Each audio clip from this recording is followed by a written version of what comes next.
4টা 5টা এনবিএফআই এখনো অনেক ভালো ক্ষমতা ছাড়ার আগে অন্তর্বর্তী সরকারকে ব্যাংকিং কোম্পানি আইন সংশোধন করে দেওয়ার দাবি জানিয়েছেন মিউচুয়াল ট্রাস্ট ব্যাংক এমটিবির ব্যবস্থাপনা পরিচালক সৈয়দ মাহবুবুর রহমান। গত 22 জানুয়ারি দ্য ফাইন্যান্সিয়াল এক্সপ্রেস আয়োজিত ব্যাংকিং সেক্টর রিফর্মস শীর্ষক এক গোলটেবিল বৈঠকে তিনি এই অনুরোধ করেন। একই সঙ্গে ব্যাংক খাতের বিদ্যমান কিছু সমস্যা সমাধানের পথও বাতলে দেন তিনি।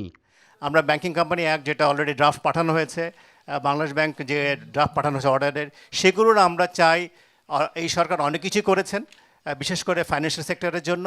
আমরা চাই এটা এই সরকার যাওয়ার আগে অ্যাটলিস্ট অর্ডিন্যান্স হিসেবে হয়ে যাক, Bangladesh bank order as well as draft banking company act. আমরা চাই লিগাল ওভারহোল, যে ব্যাংকিং কোম্পানি অ্যাক্ট যেটা আমি একটু বললাম মাস্ট বি অ্যামেন্ডেড, যেটা আজাদ ভাই বললেন কিছুটা। We must tackle non performing loans head on করতে হবে। The means creating a independent asset management company প্রয়োজন হয়, যা প্রয়োজন আমাদের করতে হবে।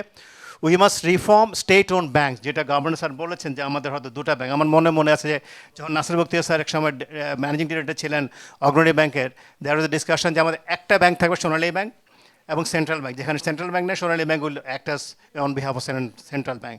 সেরকম কিছু একটা করা আমাদের উচিত, otherwise we are just recycling public money into broken system. We must embrace digital transformation.